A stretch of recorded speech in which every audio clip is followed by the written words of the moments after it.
Section 5.5, factoring special trinomials, which they have the looks of ax squared plus bx plus c, a and b or c are constants.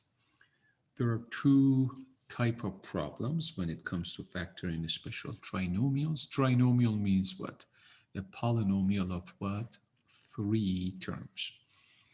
So either the leading coefficient is 1, or if it is not 1. If it is 1, these are easy to factor. If the leading coefficient is not 1, then it requires a little bit of a mathematics. These you can do it by inspection. The way we do it when you have factoring special trinomials where the leading one, that's the number attached to the highest power of x in polynomial, namely trinomial. All you have to do is find two integers. You know what integers are, like whole numbers and along the negatives. They multiply to this number, but they add up to the coefficient of x. So they multiply to the constant c. That would be multiplication of two integers, and the addition of the same two integers happens to be b. In this case, the question is factor. So these are the case 1 where the leading coefficient of the trinomial is 1. So we can pretty much guess the answers, correct? So how would I do this? Open two sets of parentheses and put x in each. In other words, split the x squared into x times x. Give me two numbers. They multiply to 21, but they add up to 10. Two numbers, whole numbers, including the negatives, meaning they could be -2. But they can't be fraction or decimals, correct? Give me two numbers, they multiply to 21, they add up to 10. So my guess is it's +3 and positive what? 7. So that would be the factored form of that trinomial. So the rest of the examples go as follows. So open two sets of parentheses. Okay, give me two numbers, they multiply to -15, but they add up to 2. So in this case, it should be +5, -3. So that would be the factored form of that trinomial. Here, you split the trinomial into two binomials. So split the x squared into x and x. Give me two numbers. They multiply to -30, but they add up to -13. So what would that be? How about, say, what? Oh, 15 and 2, negative and plus. Because -15x, the way you check this, you multiply these guys, you make a happy face. So that would be like 2x. This would be like what? -15x. They add up to -30, but they multiply to -13. They multiply to -30. So that's good.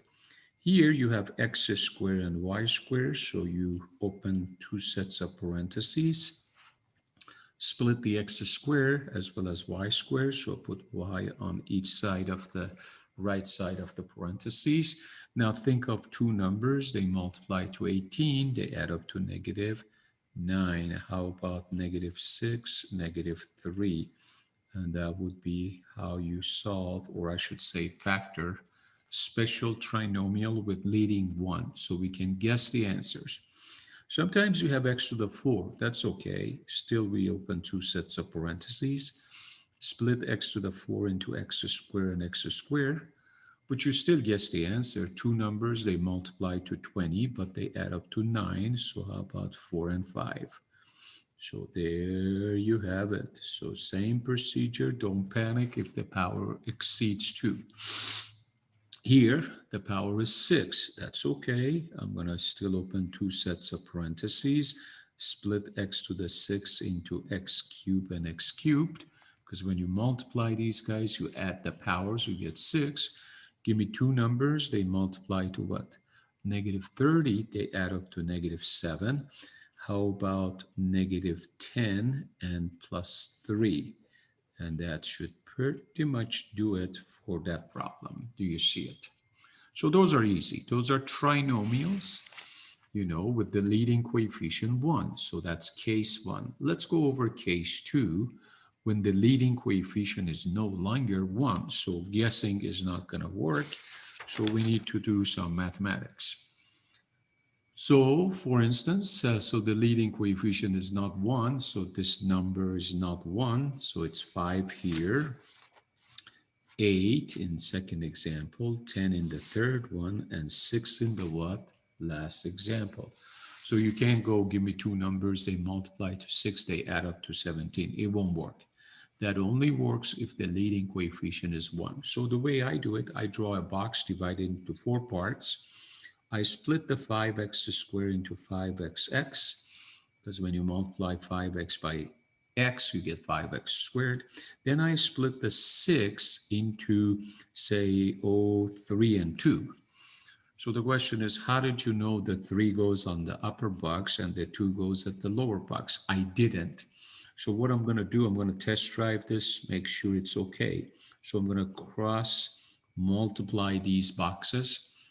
2 times 5x is 10x. 3 times x is 3x. So I'm going to look at the middle number and say, is there any way I can either add these guys or subtract to get negative 17?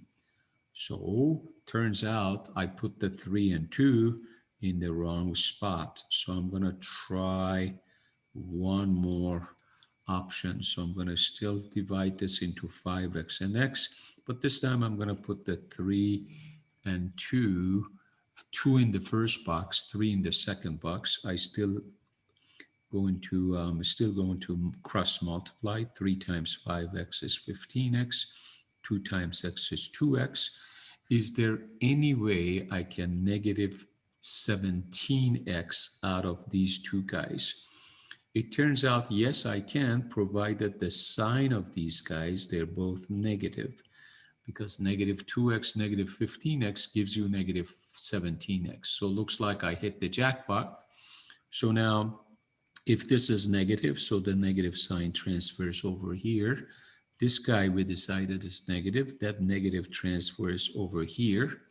So now to write the answer, group the adjacent boxes like this. And write the answers inside these oval shapes. In other words, this guy factors as 5x minus 2, x minus 3. There you go, final answer. Do you see it? I like this method. It's my favorite. Okay. The next one, I'm going to split this into 4xx. And I'm going to split this guy into, let's say, I don't know, 5 and 3. See if this combination is going to work. Okay, cross multiply these boxes. So that's 12x. This is 5x. Is there any way I can get 14x by adding or subtracting these two guys? I don't think so. Once again, I hit the dead end. So I need to what? Give it a try for one more different combination. How about if I put the 3 here, 5 here, see if that works?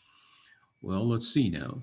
Oh, sorry, this would be 2x. Maybe that would work. What do you know? This is like 10x. This is like 20. Nah, still not gonna get 14. How about if I go, what? 4x, 2x, and 3 and 5. Let's see now if that's gonna work. This guy is 20x, 4x times 5. 2x times 3 is 6x. Is there any way I can get positive 14x out of these guys? Well, it turns out yes, provided this guy is positive, that guy is negative. 20x minus 6x gives you positive 14x. I think once again I hit the jackpot. So now I'm going to what? Group the adjacent boxes. And I'm going to write the answer as I see it inside the boxes. Incidentally, that minus sign transfers over here. The plus sign transfers over here. So the answer is 4x minus 3 times 2x plus 5. And that's the end of that problem. Do you all see it? Okay. Incidentally, how do I know these numbers are inside the right boxes? Adjacent boxes should not have anything in common. What I'm saying is, if you have 2x here and a 2 here, you know that's not the right answer because adjacent boxes should have no GCF. Okay, the next one, I'm going to split this 10x squared into 5x and 2x. I'm going to split the 50, what, 6 into 8 and 7. I'm not sure if I have the correct combination, but I'm just giving it a try, you know. I'm just trying to see if I'm going to hit the jackpot. Let's see now. You kind of cross multiply these guys. You get 35x. That will be like 16x. Is there any way I can get negative 19 out of 16 and 35? Well, it looks like yes, provided I put a negative here and a positive there, because negative 35 and 16 gives you negative 19. So the plus sign over here transfers over here. The negative sign gets to be written next to the negative 7. Whatever this sign is transfers over, as well as this sign. Now group the adjacent boxes like this and write your answer, which is 5x plus 8 times what? 2x minus 7. And then box your answer. That's how you factor these kind of what? Special trinomials. What if I have a x to the 4? Now what do? I'm not going to panic. I'm just going to what? Split this into 3x squared, 2x squared. Okay, because 3x squared times 2x squared give you 6x to the 4. Remember, you add the powers. 25, I don't know how else to split this besides 5 and 5. There are no GCFs between any of these two adjacent boxes. But let me first cross multiply to see I would get this middle term. What is this? This is 15x squared. That's 10x squared. What do I need? 5x squared. Why don't I make this positive, make this negative? Why? Because 15 minus 10 gives you positive 5.